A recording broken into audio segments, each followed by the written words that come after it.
Yeah. Thank you, Karine. President Biden is the oldest president in U.S. history. Why does White House staff treat him like a baby?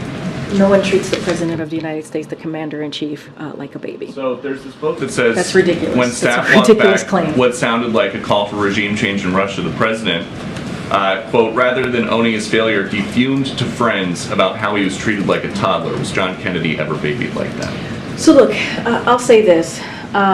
There's going to be always a range of books that are about every administration, as you know, that's going to have a variety of claims. That is not unusual. That happens all the time, and we're not going to litigate those here. That's something that we're not going to speak to. There is one thing that I do want to, because I think I was asked this question last week by one of your colleagues about this particular excerpt that they were referring to, and so I'll say this, we did see the excerpt, the context of the excerpt, and it seemed to be making the opposite overall point about how the value of his experience and wisdom resulted in rallying the free world against authoritarianism, which is important. We have seen this, you all have seen this, and passage of the most historic agenda in recent history in his handling of foreign policy, like rallying the world around Ukraine, as you just heard from our national security advisor, who laid out in really good questions that your colleagues asked about how the president is moving forward, about Ukraine,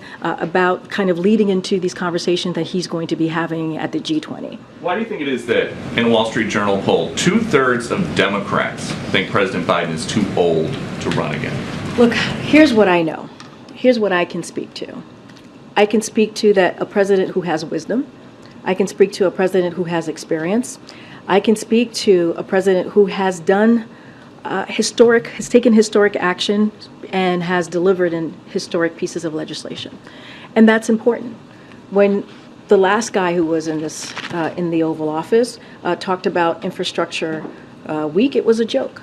And the president passed a pretty important piece of legislation in a bipartisan way because of his wisdom, because of his experience. And now we have infrastructure decade.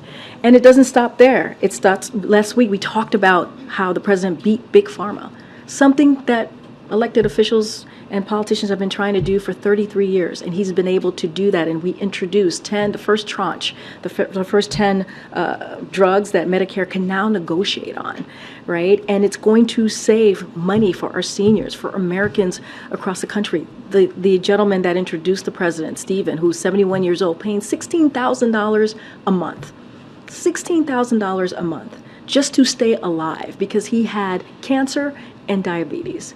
And he cannot retire because he has to pay $16,000 a month.